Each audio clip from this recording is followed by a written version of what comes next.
Hello everyone, I'm Crick Coder and I am doing a review of all the teams in this IPL season, and in this video I am doing a review of CSK.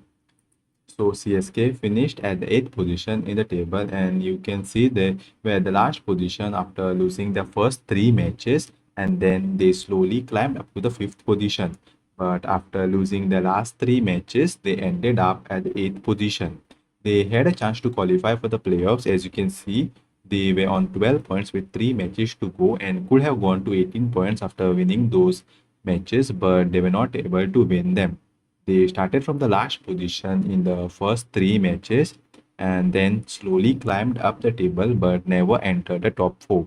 The highest position in the points table was the 5th position. So in the squad, they had some injuries to the players, and 5 of the players were ruled out from the IPL. They had a total of 30 players, which included 10 overseas players and 12 uncapped players. They also got 5 replacement players, but those players didn't get much opportunities in the playing 11. Only Spencer Johnson played 3 games out of the replacement players. Now going to the playing 11. So in the playing 11, they tried a total of 21 players, which included 7 overseas players. So 9 players from the entire squad didn't get a game, and 3 of those were overseas players. They made a total of 22 changes in the playing 11 throughout the IPL, and only one time they played with the same team. And this shows that they struggled with the combination, and injuries also played a role in it. So these are the main players which made the playing 11 for CSK. And apart from this, there were 5 other players who played some matches for them, like Matt Henry, Spencer Johnson, Rahul Chahar, Matt Short, and Ramkrishna Ghosh. So they opened with Sanju Samson and Ruturaj Gaikwad, and then at number 3 they started with Ayush Matre, but after he got injured, they gave Urvil Patel a chance in the playing 11. In the middle order, they went with a combination of players like Kartik Sharma, Deval Brevi, Shivam Dubey, Sarfaraz Khan, Prashant Veer, and Jamie Overton was their bowling all-rounder. So this is not the exact position of the players in the batting order, but these are the players who played majority of the games. So in the middle order, you can see no player has played all the matches. So they had some injuries to the players in the playing 11, so they kept on changing the playing 11 because of that. Then in the bowling, they had Anshul Kamboj and Noor Ahmed who played all the matches. And in the last 2 positions, they kept on rotating the bowlers with bowlers like Guljapneet Singh, Akil Hussain, Mukesh Chaudhary, Khalil Ahmed, Matt Henry, and Spencer Johnson. CSK again had a disappointing season after last year where they finished last, and this year also they were not able to qualify for the playoffs. They won only 6 matches this season, with 4 of them being at the home ground and 2 were away. They didn't have one of the best squads this season, and injuries made it worse for them. But I think they played well even after struggling with injuries.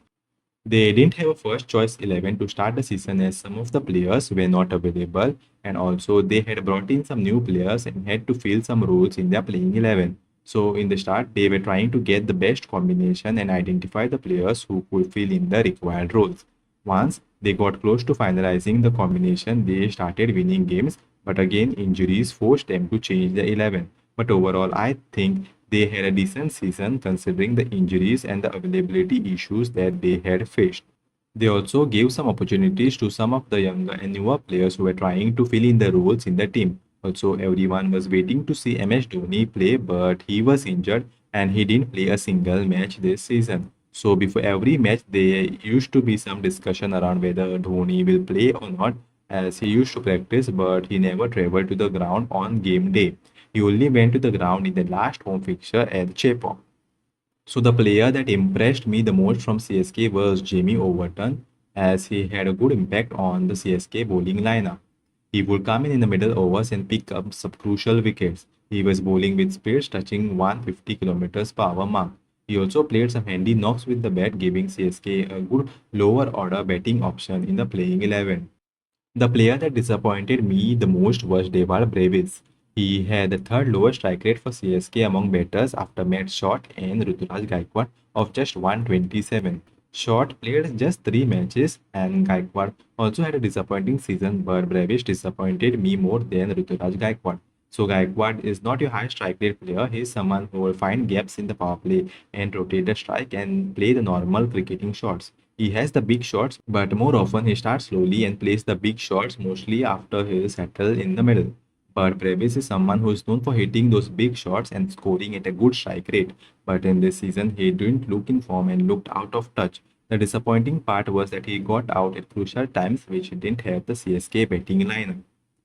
Now, looking at the batting stats, so Sanju Samson was the highest run scorer, and it was his first season for CSK after the trade, and he played some very good knocks.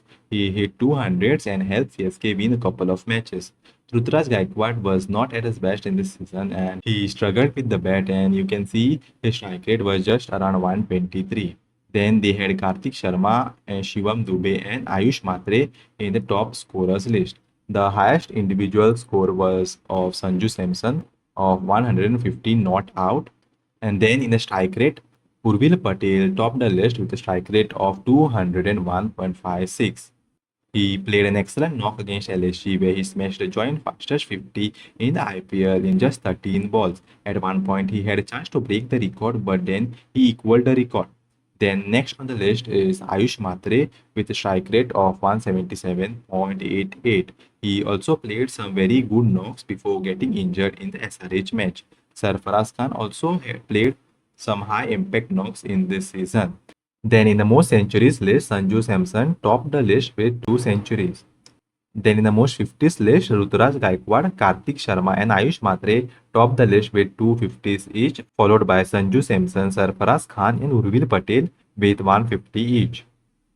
Then in the most force list, again, Sanju Samson topped the list for most force, followed by Ruturaj Gaikwad and Karthik Sharma.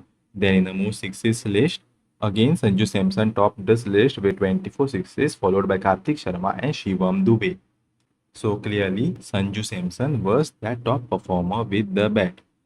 Then team-wise, their lowest score was 127 for 10 against RR in Guwahati in the first match of the season, and the highest score was 212 for 2 against DC at the Chepauk.